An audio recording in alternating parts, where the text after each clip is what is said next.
الحمد لله نحمده ونستعينه ونستغفره ونؤمن به ونتوكل عليه ونعوذ بالله من شرور أنفسنا ومن سيئات أعمالنا من يهده الله فلا مضل له ومن يضلل فلا هادي له ونشهد أن لا إله إلا الله وحده لا شريك له ونشهد أن سيدنا وسندنا وحبيبنا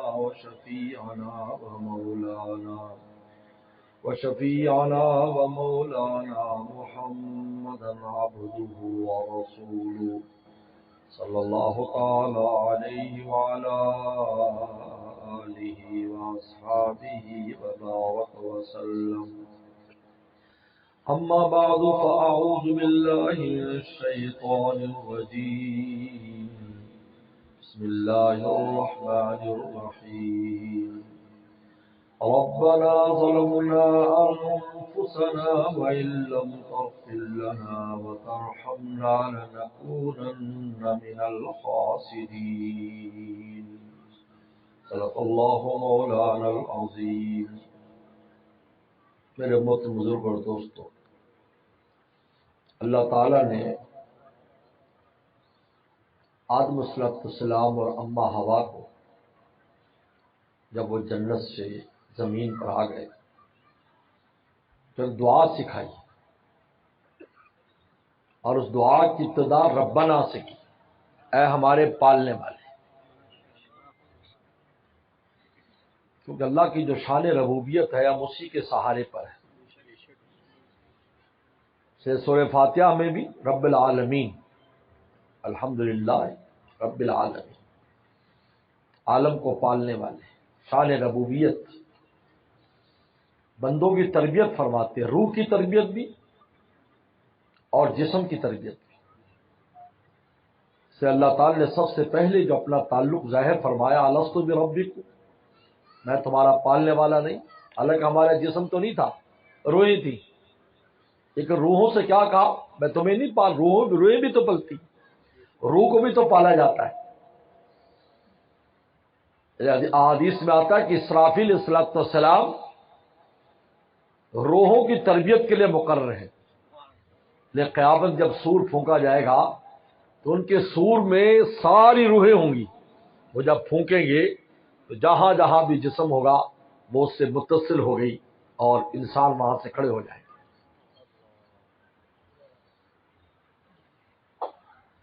اس لیے محدثین نے لکھا ہے کہ 3 سال تک جب پیغمبر اسلام پر وحی نہیں آئی، 3 سال وحی منقطع رہی. اس دوران اسرافیل علیہ السلام آیا کرتے تھے. پیغمبر السلام کو جب جوش ہوتا اور آپ پہاڑ پر جب چڑھ جاتے تو اس وقت وہ ظاہر ہوتے اور بات انک لرسول اللہ حقا، آپ سچے اور اللہ کے رسول ہیں، تو آپ کو تسلی ہو جاتی. سکن جاشو، آپ کا جوش ٹھنڈا ہو جاتا. کہ یہ 3 سال اسرافیل علیہ السلام کیوں آتے تھے؟ کیونکہ قرآن کو بھی اللہ نے روح قرار دیا ہے، ایک روحانی طاقت، ایک روحانی وحی آپ پر اترنے والی ہے. تو آپ کی روح کو مضبوط کیا گیا تاکہ جب آپ پر قرآن نازل ہو تو آپ اس کو برداشت کر سکیں. تو روح من امرنا قرآن نے کہا ہے، قرآن کو بھی روح قرار دیا ہے، روحانی چیز ہے. اسرافیل علیہ السلام روحوں کی تربیت کے لیے مقرر، ان کے ذریعے روحوں کی تربیت ہوتی. اللہ تعالیٰ اسے فرمایا لستو بربکم، جب ہم روحیں تھے، میں تمہارا پالنے والا نہیں. آدم علیہ السلام، اللہ تعالیٰ نے عجیب بات لکھی ہے کہ آدم علیہ السلام سے خطا ہوئی، قرآن نے اس کو عصیان سے تعبیر کیا. عصا آدم ربہ فغوا، آدم السلام سے خطا ہوئی اپنے رب کے حق میں. ربہ، وہاں بھی لفظ رب لائے. اور غلطی میں پڑ گئے. لیکن دوسرے مقام پر فرمایا نسی آدم ولم نجد لہ عزما، آدم تو ہمارا بھول گیا تھا اور اس کے دل میں کوئی غلطی کرنے کا ارادہ نہیں تھا. اس جگہ فرما رہے، اس جگہ فرما رہے ہیں کہ آدم سے خطا ہوئی، دوسری جگہ فرما رہے ہیں کہ آدم تو بھول گئے تھے، لم نجد لہ عزما، اور ہم نے ان کے دل میں کوئی عزم اور ارادہ نہیں گناہ کا پایا تھا، بس ایسے بھول میں ہو گئی. جب پیغمبر فرمایا کہ آدم بھی بھول گئے، ان کی اولاد بھی بھول جاتی، کتنی باتیں ہم بھول جاتے. اور یہ بھولنا بھی بڑی نعمت ہے. اگر ہم نہ بھولتے تو ہر غم فکر جو صدیوں پہلے یا سال 2 سال پہلے وہ بھی آج ہمیں ایسی تازہ یاد ہوتا تو پھر انسان ہر وقت تکلیف میں رہتا. کہتے ہیں نسیان بھی اللہ کی نعمت ہے. وقتی تکلیف ہوئی اس کے بعد بھول گئے، اللہ اس وقت ایسے لگتا ہے کہ آدمی یار اتنا غم ہے میں تو جی نہیں سکتا، لیکن کچھ دن کے بعد کہتے ہیں انسان کے دل کی فرشتے مرہم پٹی کرتے ہیں اور 40 دن میں مکمل اس کی مرہم پٹی ہو جاتی ہے اور وہ اپنے مکمل طور پر اپنے کام میں لگ جاتا ہے. اگر نسیان نہ ہوتا تو کیا ہوتا، ہر وقت یاد رہتا.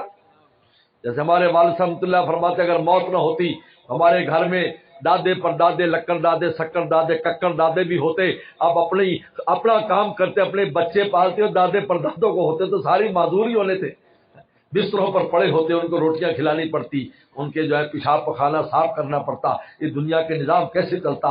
اللہ نے موت دے کر کہا کہ بھائی تم سارے جنت میں جاؤ، پچھلوں کو دنیا میں رہنے دو.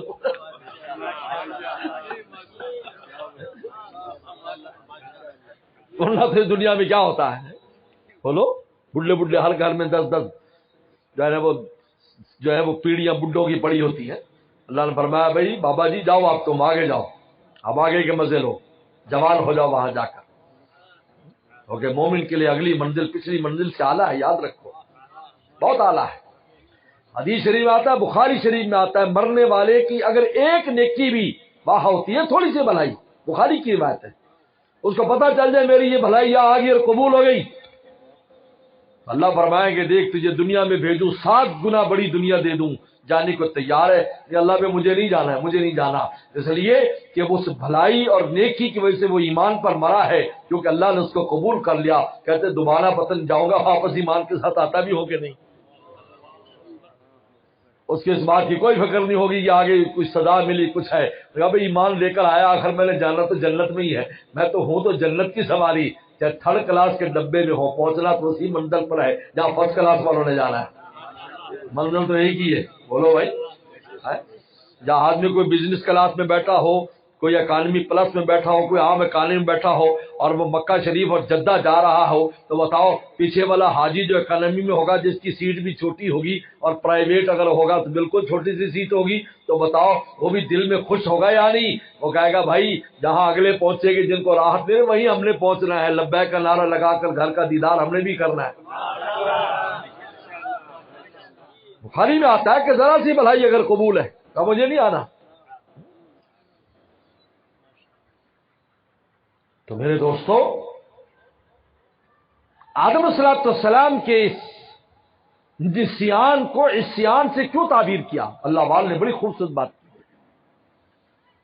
کہا کہ اگر عصا آدم و ربہ کا لفظ رب لا کر یہ بتلایا ہے کہ آدم السلام کی تربیت کرنا اور جو خلافت کا تاج ان کے سر پر رکھنا ہے، اس تاج کے لیے ان کے اندر پوری صلاحیت کو اجاگر کرنا، یہ اللہ تعالیٰ کی شان ربوبیت تھی. آدم السلام کو کہا آسا اے آدم تو نے خطا کی، بس آدم جو عاشق تھے ان کا دل پھٹ گیا، وہ زمین پر آ کر روئے اتنا روئے کہ چشمے ان کے آنسوؤں سے جاری ہو گئے اور مکمل طور پر شکستہ ہو گئے. جب مکمل شکستہ ہو گئے تو بندگی کی اعلیٰ معراج پر پہنچ گئے. جب بندگی کے اعلیٰ معراج پر پہنچے تو اللہ نے تاج خلافت سر پر رکھا. جس طرح پیغمبر صلی اللہ علیہ وسلم طائف میں اپنی بندگی کے اللہ اکبر عروج پر پہنچ گئے، بندگی مار کھائی، پتھر کھائے، جسم زخمی، ایسی مظلومانہ حالت عتبہ جیسا دشمن جو مکہ میں تھا اس کو بھی دیکھ کر رحم آ گیا. اس نے اپنے نوکر عداس سے کہا کہ بھائی ان کے لیے انگور لے جاؤ. اس قریشی کے ساتھ کیا کیا ان لوگ مطائب والوں نے. اس کا دل پسیج گیا. عداس لے کر آیا. پیغمبر سلام نے بسم اللہ الرحمن پڑھ کر جب انگور کھائے. دیکھو دشمن تھا لیکن رسول اللہ نے اس کی ہدیت تحفے کو قبول کیا ہے. سن لو اخلاق پیغمبر. تھوڑے سے واپس کر دیجیے واپس کر دیجیے. اور جھگڑے سے اندر یہ ہو گیا تھا. کیا اخلاق ہے؟ کہتے ہم ان کی امتی. کیسے امتی ہے؟ آپ کہہ دیتے نہیں چاہیے یہ تو میری مخالفت کرتا ہے. اخلاق پیغمبر ہے. اگر بھیجا تو آپ نے تحفے کو قبول کر لیا. جب آپ اپنی پسند ناپسند پر قبول کرتے ہیں. ہمیں کس سے اچھا تعلق ہے ٹھیک ہے نہیں واپس کر دو. یہ ہمیں ضرورت نہیں ہے. تو عداس آپ کے منہ کو دیکھنے لگا. آپ نے فرمایا حیران ہو کر کیوں دیکھتے ہو؟ کہا یہ کلمہ جو آپ نے کھانے سے پہلے پڑھا ہے یہ تو ہمارے پیغمبر نے ہمیں بتایا تھا. لیکن تو کہاں سے آیا ہے؟ کہا میں نینوا بستی سے آیا ہوں. یونس السلام کو امتی ہوں. ہمارے اس میں آ رہا ہے کہ یونس السلام نے ہمیں بتایا تھا کہ پہلے اللہ کا نام لے کر پھر کھایا پیا کرو. آپ نے جب وہ نام لیا تو میں حیران ہو گیا کہ آپ نے کیسے یہ نام لیا. فرمایا کہ یونس میرا بھائی ہے میں بھی اس کی طرح پیغمبر ہوں. تو اس نے آپ کے ماتھے کو چوما. جب واپس گیا تو عتبہ نے تھپڑ مارا. اس نے کہا کہ تجھے اتنا اکرام کرنے کے لیے کہا تھا کہ تو ماتھا چومے. انہوں نے کہا تم قریشی لوگ جاہل ہو. تم نہیں پہچانتے کہ کون ہستی ہے. اس وقت پیغمبر سلام نے دعا کی ہے. بخاری شریف میں آتا ہے علم تکن سخت علیہ فلا ابالی. اللہ اگر آپ مجھ سے ناراض نہیں ہیں تو آپ کے راہ میں اس مار کھانے کی مجھے کوئی پرواہ نہیں. بندگی کی انتہا ہے. گزر گئی جو گزرنا تھی دل پہ مگر جو تیری مرضی کے بندے تھے لب ہلا نہ سکے. واپس آئے جب اسلام آ گئے. اللہ تعالیٰ آپ کو آسمانوں پر بلا رہے. ہمارے والد رحمۃ اللہ فرمایا کرتے تھے معراج کی جو آیات ہے سبحان الذی اسری بعبدہ پاک ہے وہ ذات جو راتوں رات لے گیا عبدہ اپنے بندے کو. کہ لفظ عبدی کہا لفظ رسول نہیں کہا کیونکہ آپ کی شان عبدیت کی جب آپ نے انتہا کر دی تو اللہ نے آپ کی معراج کی بھی انتہا کر دی.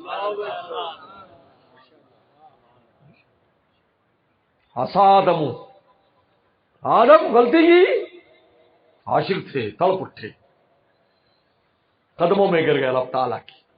40 دن تک سر نہیں اٹھایا. 40 دن تک روئے.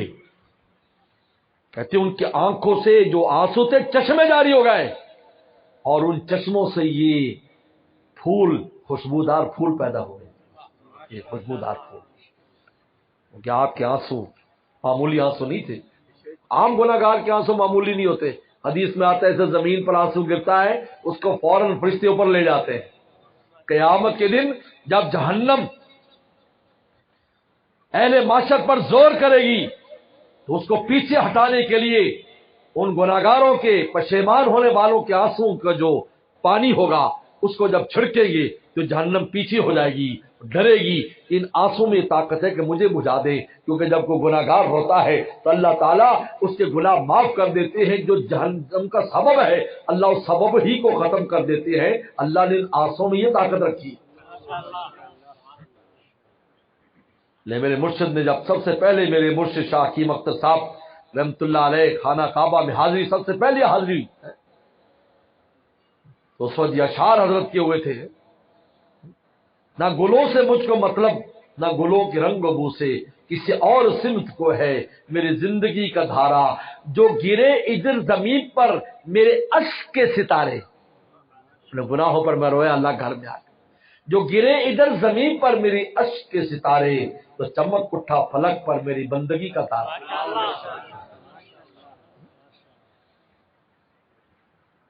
آدم السلام مٹ گئے. 40 دن روتے رہے. اما ہوا بھی روتی رہی اور اترے بھی الگ الگ. ایک ہندوستان میں اتر رہے ہیں یعنی یہ جو سرزمین ہے ہندوستان کی پہلے انسان اور پہلے پیغمبر کے قدم اس زمین پر لگے ہیں. یہ جو اتنی بڑی خیر و برکات یہاں نظر آتی ہیں، اس کی کوئی پیچھے سبب اور وجہ ہوتی ہے. حضرت فرماتے ہیں، حضرت مولانا قاسم نانوتوی رحمۃ اللہ علیہ، کہ جہاں پر بھی تم کہ ایسی چیز دیکھو کہ وہاں پر کچھ روحانیات، روحانی اور اللہ تعالیٰ سے تعلق ایسی چیز دیکھو، سمجھ جاؤ جہاں ضرور کوئی ایسا اللہ والا گزرا ہے، رہا ہے، اس زمین کو کوئی ایسا شرف ضرور حاصل ہے جس کی وجہ سے اس زمین میں سے ایسے لوگ پیدا ہو رہے ہیں جو خدا رسول کو چاہنے والے ہیں. میرے دوستو، ہندوستان میں سب سے پہلے آدم السلام ہندوستان میں آئے، اس زمین سے گزر کر گئے، یہیں سے گزر کر گئے. یہاں سے گزر کر آپ حج کے لیے گئے. پہلے سمندر ایسے نہیں تھا کہ بیچ میں سمندر ہو، پہلے سب جگہ جڑی ہوئی تھی، سمندر اطراف میں تھا. چلنے کے لیے پیدل سفر ہوتے تھے یا سواریوں پر، کشتیوں کی ضرورت نہیں تھی. بعد میں زمین پھٹتی گئی زلزلوں سے تو پانی بیچ میں آتا گیا، اور آج تو ہمیں سمجھ میں آتا ہے کتنی جھیلیں، آپ جاؤ شمالی علاقہ جات میں زلزلوں کی وجہ سے کتنی جھیلیں بن گئی. بلکہ ابھی بھی سندھ کے کسی علاقے میں 100 میل لمبی جھیل بن گئی، پانی سے 100 میل لمبی. یہ عجیب بات ہے، پانی سے اتنی بڑی جھیل بن گئی. تو یہ زلزلوں سے پھٹ گیا، ورنہ پہلے پیدل سفر ہوتا تھا. اور اما ہوا جدہ میں اتری. جدہ کا نام اس لیے، جدہ میں نے دادی، ان کی قبر مبارک بھی وہاں ہے. جدہ میں اما ہوا کی قبر ہے، قبر مبارک ہے.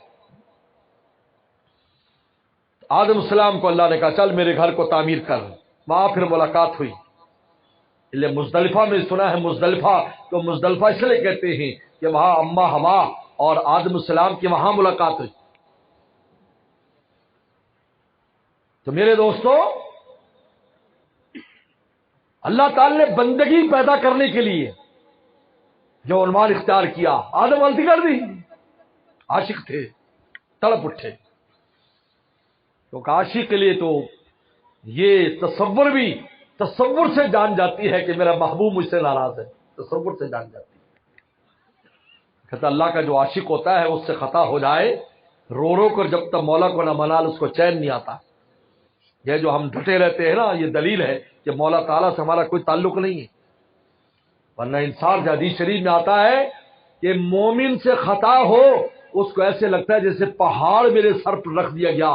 جب تک کہ رو رو کے خدا کو منا نہیں لیتا اس وقت تک اس کو چین نہیں آتا. اور منافق کو گناہ ایسے لگتا ہے جیسے مکھی بیٹھ گئی اور ہاتھ سے اڑا دی، بس اتنی اس کو پرواہ ہوتی ہے جیسے مکھی اڑانے کی انسان کو پرواہ ہے. اور مومن کو اتنی پرواہ ہوتی ہے وہ کہ پہاڑ کے نیچے میں دب گیا، جب تک یہ پہاڑ کا بوجھ ہٹے گا نہیں اس وقت تو اس کو چین نہیں آتا. یہ فرق ہے. اس سے انسان اپنے قلب کی کیفیت دیکھ سکتا ہے کہ گناہ کے اوپر اس کے دل کی کیا کیفیت ہے. اگر گناہ کے اوپر اس کا کوئی احساس نہیں ہے، کوئی رونا دھونا نہیں ہے، اللہ کے سامنے نہیں گر رہا ہے، استغفار نہیں کر رہا ہے، اتنا استغفار کرے کہ دل کو سکون آ جائے اور سمجھ لے کہ اب میری معافی ہو گئی، اس وقت تک اس کو چین نہ آئے، یہ دلیل ہے اس کا دل زندہ ہے، اس کے دل میں زندگی ہے. یہ دل کے زندہ ہونے کی علامت، یاد رکھو. گناہوں پر رونا دل کے زندہ ہونے کی علامت ہے، اور گناہ پر نہ رونا دل کے مردہ ہونے کی علامت ہے. دل مردہ ہو چکا ہے، اس کو احساس بھی نہیں ہے کہ میں گناہ کر رہا ہوں، کیونکہ سیاہ ہوتا چلا جا رہا ہے. اور پھر ایک وقت آتا ہے کہ اتنا سیاہ ہو جاتا ہے کہ اس کے اوپر مہر لگا دی جاتی ہے. اس لیے انسان خود مہر لگاتا ہے. اللہ تعالیٰ تو فیل اس لیے کرتے ہیں کہ اب اس قابل ہی نہیں رہا.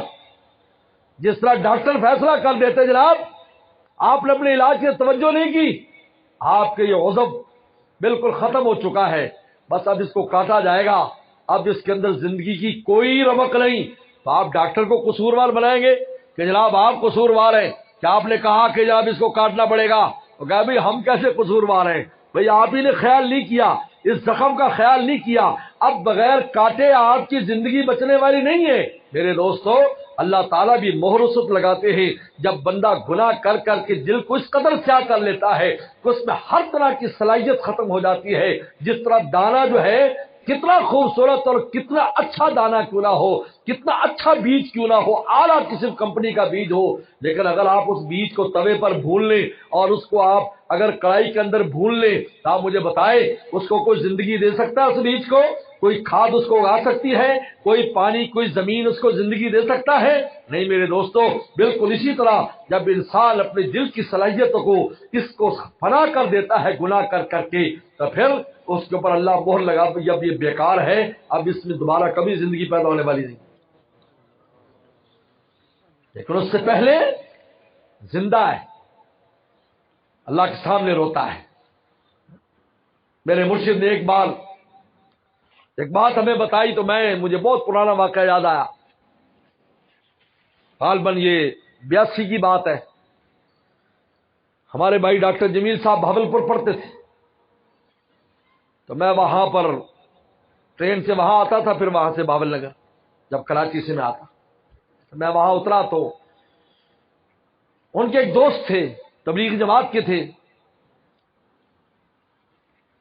تو وہ نے کہا کہ بتائے میرا تعارف کرایا، تو انہوں نے کہا مجھے بہت ضروری کام ہے، بہت بہت اہم کام ہے، ان سے مجھ سے بات کرنی، مجھے بات الگ لے گئے۔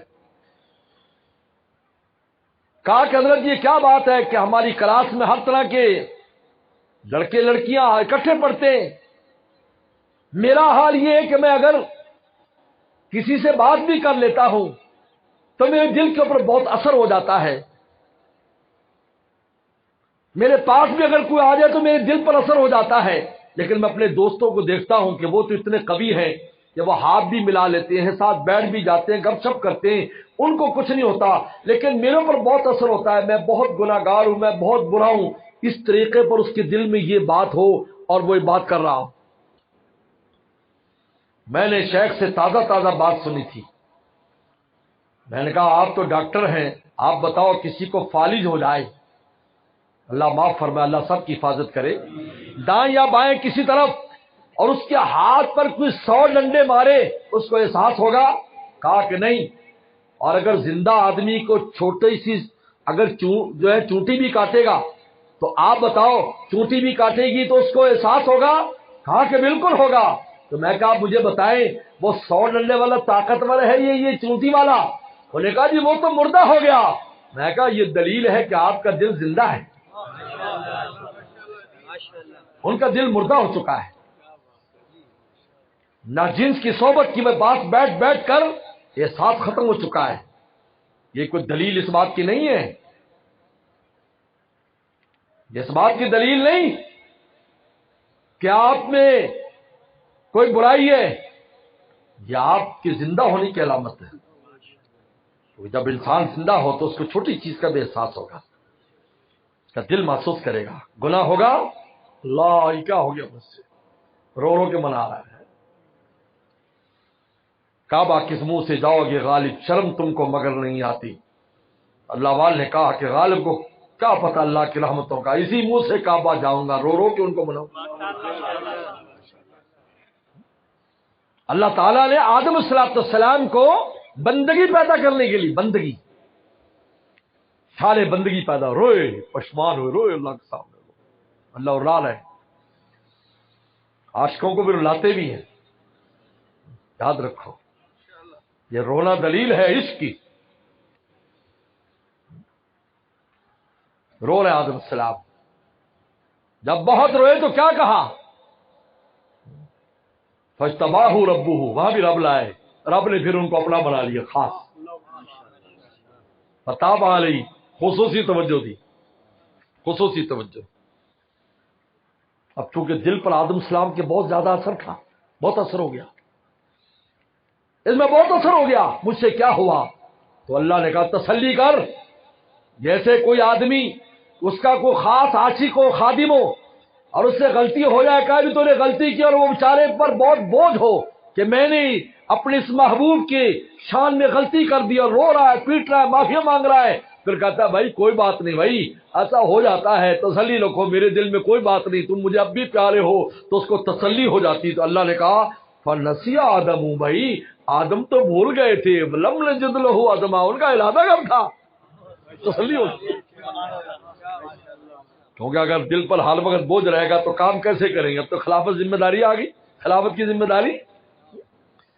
میرے دوستو، آدم صلی اللہ علیہ وسلم کے ساتھ اللہ تعالیٰ کو یہ نظام بتا رہا ہے کہ انسان کی معراج بندگی میں شیطان دو طرح سے تباہ کرتا ہے، سن لو، ایک عمل کے ذریعے کہ گناہ کرائے گا، اور ایک فکر کے ذریعے کہ نیکی کرے گا تو اپنے اندر اس کے کبر پیدا کرے گا، ریاکاری پیدا کرے گا، میں بہت اچھا ہوں، دماغ میں یہ بات بٹھائے گا، یہ بندگی کے خلاف ہے۔ یہ جو اللہ والے کہتے ہیں جناب ہم کچھ بھی نہیں ہیں، یہ ویسے نہیں کہتے، حقیقت میں کہتے ہیں، اس لیے کہ جس طرح یہ جو روشنی ہے اب آپ کو کیسی نظر آ رہی، لیکن سورج نکلے گا تو ان کا وجود بھی نظر نہیں آئے گا، چاہے یہ بلب جلتے ہوں گے لیکن وجود نظر نہ آئے گا۔ جب اللہ کی عظمتیں کس پر کھل جاتی ہے تو ان کو اپنا وجود بھی محسوس نہیں ہوتا کہ ہم بھی کوئی چیز ہے، چاہے لوگ ان کو ساری چیز سمجھے لیکن وہ سمجھتا تو کچھ بھی نہیں ہے، ان پر یہ کیفیت رہتی ہے۔ حضرت شیخ زکریا رحمۃ اللہ علیہ کتنے بڑے انسان تھے، حضرت بنوری رحمۃ اللہ علیہ اور حضرت سید بدر عالم میٹھی رحمۃ اللہ علیہ معاہدہ شریف پر سلام کرنے کے لیے آ رہے ہیں باب السلام سے، دونوں سید زادے، دونوں پیغمبر سلام کے اولاد آ رہے ہیں، تو شیخ زکریا کہیں بیٹھے تھے، دوڑے ٹھہرو ٹھہرو، سلام کیا، ٹھہرو ٹھہرو ٹھہرو، کہاں جا رہے، ٹھہرو ٹھہرو، مجھے بھی ساتھ لے جاؤ تاکہ میری حاضری قبول ہو جائے۔ کیا حالات ہے، کیا حال ہے، سوچنے کی بات ہے کہ تم سید زادے ہو، تم تو رسول اللہ کے اولاد ہو، تم پر تو نظر عنایت پڑے گی، میں بھی تمہارے ساتھ جاتا ہوں، میرا بھی کام بن جائے۔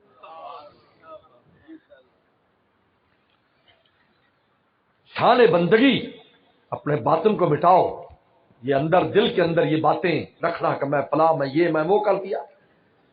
یاد رکھو جو انسان کو نیکی کی توفیق ہے رب تعالیٰ کی طرف سے، ہمارا کوئی کمال نہیں ہے۔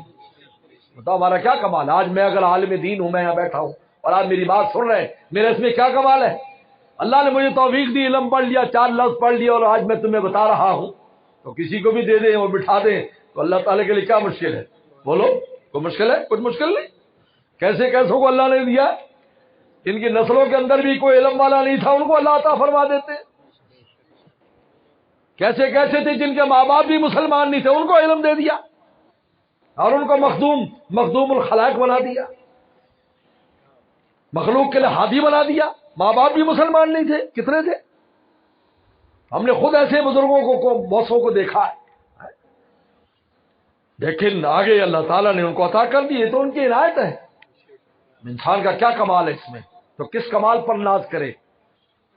زیادہ ناز چھوڑو، سرے نیاز کرو، ناز چھوڑو، سرے نیاز کرو، اور نفس کو اپنے شہباز کرو، نفس اس کو شہباز بناؤ، مردے پر نہ مرے، زندے پر مرے۔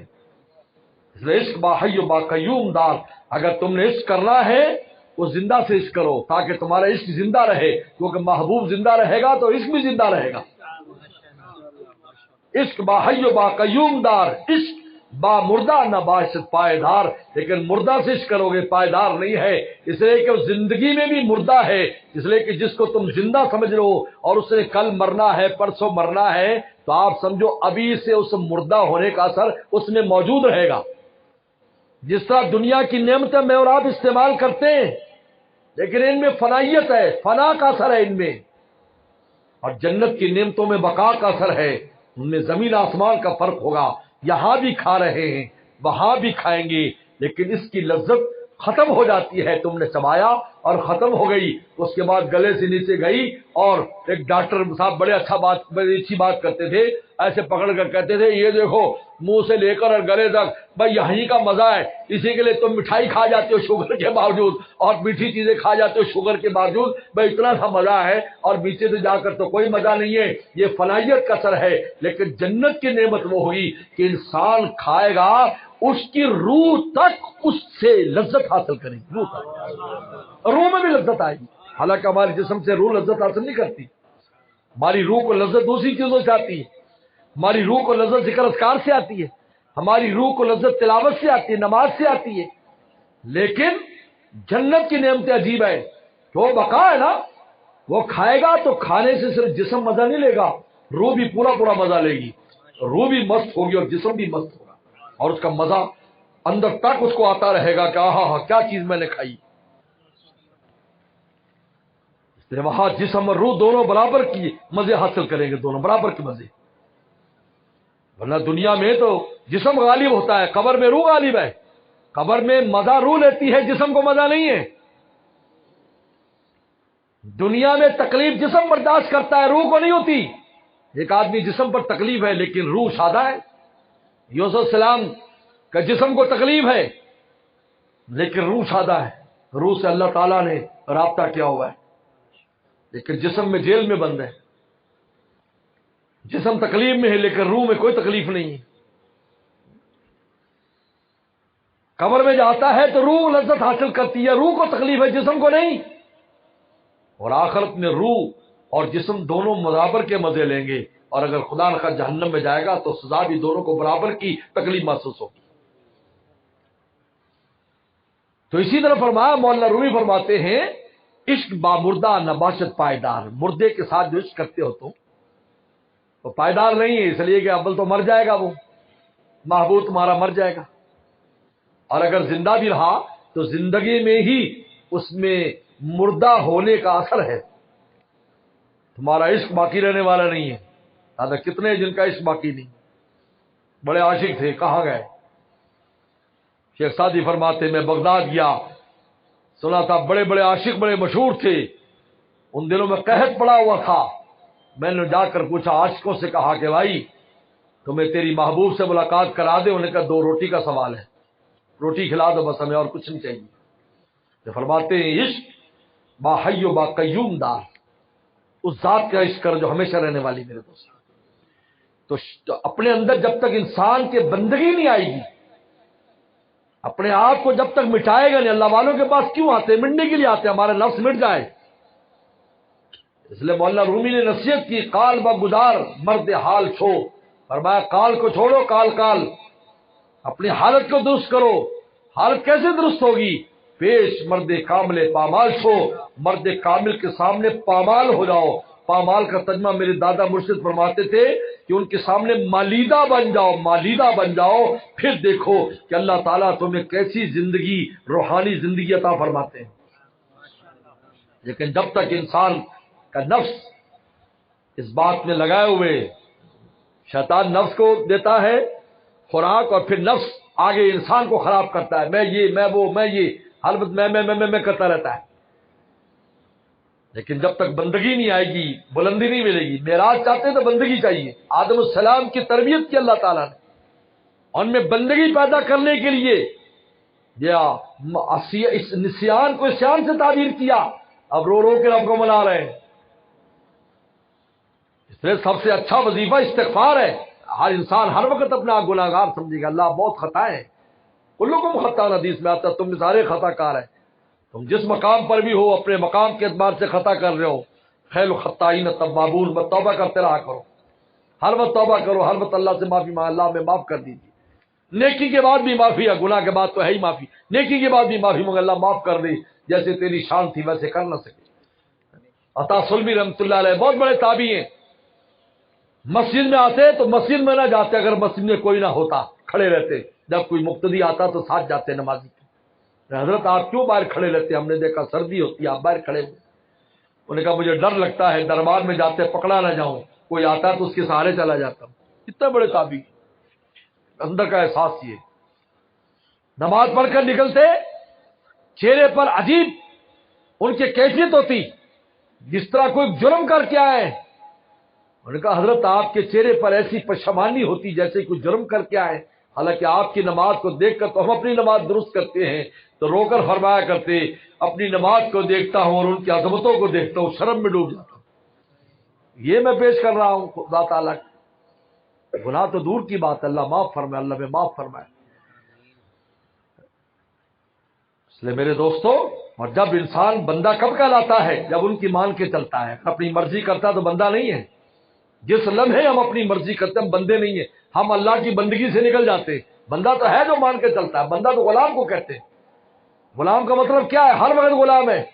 جو پہلے غلام ہوتے تھے وہ ہر وقت غلام ہوتے تھے، 24 گھنٹے غلام، کھانا پینا بھی غلام، کپڑے بھی غلام، اس کی اولاد بھی غلام، اس کی کمائی بھی غلام، حالانکہ کمانے والے ہوتے تھے، بہت بڑے ماہر ہوتے تھے، ان کے نوکر ان سے کام کرایا کرتے تھے، یہ کام کرو وہ کام کرو، اور جو کما کے لاتے وہ مالک کی ملکیت ہوتا، ان کی ملکیت نہیں ہوتا تھا. وہ چاہے دے دے چاہے نہ دے، اس کی اولاد شادی کر لیتا مالک کی اجازت سے. اجازت تھی لونڈیوں کو اور غلاموں کو شادی کی، لیکن جو اولاد پیدا ہوتی وہ مالک کی ملکیت ہوتی. عجیب بات ہے، اولاد بھی ملکیت ہوتی، آزاد نہیں ہوتی تھی، اس کے مالک کی ملکیت ہوتی. وہ چاہے ان کو بیچ دے چاہے کچھ بھی کرے، وہ غلام کہلاتا، وہ بندہ کہلاتا ہے. ہم اللہ تعالیٰ اگر اپنی مرضی کریں گے تو کہاں سے غلام ہے؟ تو شان بندگی کا مطلب کیا ہے کہ ہمارا کوئی عمل اللہ تعالیٰ کی مرضی کے خلاف اگر ہو جائے تو فوراً معافی مانگ، اللہ ہمیں معاف کر دے، ربنا ظلمنا، اللہ ہم سے ظلم ہو گیا، معاف کر، ربنا انفسنا، ہم نے ظلم کیا، اپنے اوپر ظلم کیا، ہم نے ظلم کیا، آپ ظلم کرنے والے نہیں ہیں. یہ تعبیر بتا رہی ہے کہ انسان اپنا نقصان خود کرتا ہے، اللہ تعالیٰ نقصان نہیں کرتے. لیس بظلام لیس بظلام، لکھا لیس بظلام، ظلام ذرا بھی اللہ اپنے بندوں پر ظلم نہیں کرتے، ذرا بھی. جہاں منہ بھر کے کہہ دیتے اللہ تعالیٰ نے وہ کر دیا، یہ نو توبہ توبہ توبہ. اللہ فرماتے میں ذرا بھی ظلم نہیں کرتا، تم اپنے آپ پر خود ظلم کرتے ہو. خود تمہارے اعمال، تمہارے افعال اس قابل ہو جاتے ہیں کہ ہمارا غیبی نظام وجود میں آ جاتا ہے. آج ہی میں ایک جگہ پڑھ رہا تھا کہ اٹلی کے اندر ایک شہر ظاہر ہوا ہے. ابھی اٹلی کے اندر ایک شہر ظاہر ہوا سمندر میں سے، ابھی آیا ہوا اخباروں میں بھی اس کی تفصیل. 2000 سال پہلے خدا کا عذاب ان پر آیا، سمندر میں غرق کر دیا اللہ نے اس کو. سب عیاش ہو گئے تھے. اس میں لکھا ہے، یعنی جس نے جو چشمدید گواہ تھا اس نے کئی سو سال، ہزاروں 2000 سال پہلے لکھا یہ تاریخ میں. اردو لوگوں کو بات سن میں نہیں آئی. انہوں نے لکھا کہ پورے یورپ کے عیاشی کا اڈا تھا یہ. جس نے کوئی بدماشی کرنی ہو سفر کر کے یہاں آتا تھا، اور وہ کہتے تھے ہمیں کوئی پکڑنے والا نہیں ہے. لیکن اللہ نے جب ان پر عذاب لایا تو ایسا عذاب آیا کہ ایک آدمی نہیں نکل سکا، ایک آدمی. حالانکہ کشتیوں پر بھی لوگ بھاگے تھے، لیکن سمندر نے ان کو جانے نہیں دیا اور آتش فشان نے جانے نہیں دیا. اب لکھا ہے یعنی کہ ایک ایک آدمی، یعنی 17 فٹ جو ہے وہ راکھ ہے جس کے نیچے لوگ دبے ہوئے ہیں اور ان کے چمڑے جلے ہوئے ہیں، اور جو جس حالت میں تھا ویسے مرے ہوئے 2000 سال پہلے. اور ایسا متمدن شہر ہے کہ آج کی ترقی یافتہ دنیا حیران ہے کہ اتنا متمدن شہر تھا. نہیں سب اس اللہ نے اب فرما ہم ذرا ظلم نہیں کرتے، لیکن اللہ کے غیبی نظام ہے. یاد رکھو جب انسان کو گناہ کرتا ہے اسی وقت سزا مقرر ہو جاتی کہ اس کو فلاں وقت جوتے پڑے گا. اگر توبہ استغفار کر لے تو ہٹ جائے گا، ورنہ جب وہاں وقت آئے گا جوتا کھائے گا. یاد رکھو، بچے گا نہیں، بالکل نہیں. ایسا نہیں ہے کہ اللہ بھول جائے، ہم بھول جاتے ہیں. قیامت کے دن کتنے لوگ انکار کریں گے، یا تو بھول جائیں گے یا ویسے انکار کریں گے. اللہ تعالیٰ منہ پر مہر لگا دے، عذاب بتائیں گے، ہاں بولو بھائی. ہاتھ بول رہے ہیں، آنکھ بول رہی ہے، عذاب بول رہے ہیں کہ اس نے کیا کچھ ہم سے کرایا تھا. پھر وہاں پھر عذر مکانے آپ معاف کر دے. اللہ تعالیٰ فرمایا وقت ختم ہو گیا، معافی کے لیے دنیا تھی، دنیا میں تم معافی مانگتے. اگر جھوٹے منہ سے بھی تم رونے والا منہ بنا لیتے تو ہم تمہیں معاف کر دیتے. ہر چیز کی جگہ ہے، ہر سکہ ہر جگہ نہیں چلتا.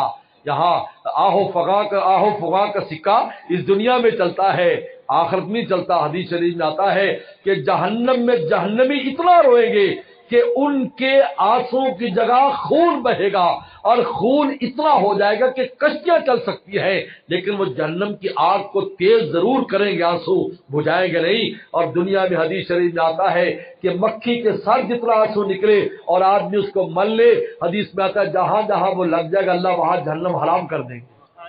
کیونکہ یہ سکہ یہاں کا ہے، وہاں نہیں چلے گا، یہاں چلے گا. یہ دنیا میں چلے گا سکہ، وہاں نہیں چلنے والا. وہاں بہت روئیں گے. جزینا ہم صبرنا، اس کی تفسیر پڑھو، تفسیر مدنی والے نے بڑی تفصیل سے واقعہ لکھا. جزینا ہم صبرنا ما لنا من محیص، ہم روئیں یا صبر کریں اب ہمارا کوئی چھٹکارا نہیں ہے. اتنے روئیں گے کشتیاں چل جائیں ان کے آنسوں میں. لیکن دنیا میں مکھی کے ساتھ جتنا سے بلکہ وہ بھی نہیں ہے. حدیث علم تب کو فتبا کو، رو نہ سکو رونے والی شکل بنا لو تب بھی تمہاری معافی ہو جائے گی. علم تب کو فتبا کو، تب بھی معافی ہو جائے گی. تو میرے دوستو بس ہر وقت اپنے نفس کا خیال رکھے. یہ جو عمل کے ذریعے شیطان اور نفس وہ گمراہ کرتا ہے، اور فکر کے ذریعے انسان کے دل میں ایسی بات میں یہ میں ہوں، استغفر اللہ. کوئی نیکی ہو جائے اللہ کا شکر ادا کرو، گناہ ہو جائے رو رو کر ان کا مناؤ. اللہ مجھے آپ کا عمل کی توفیق عطا فرمائے. واخر دعوانا ان الحمدللہ.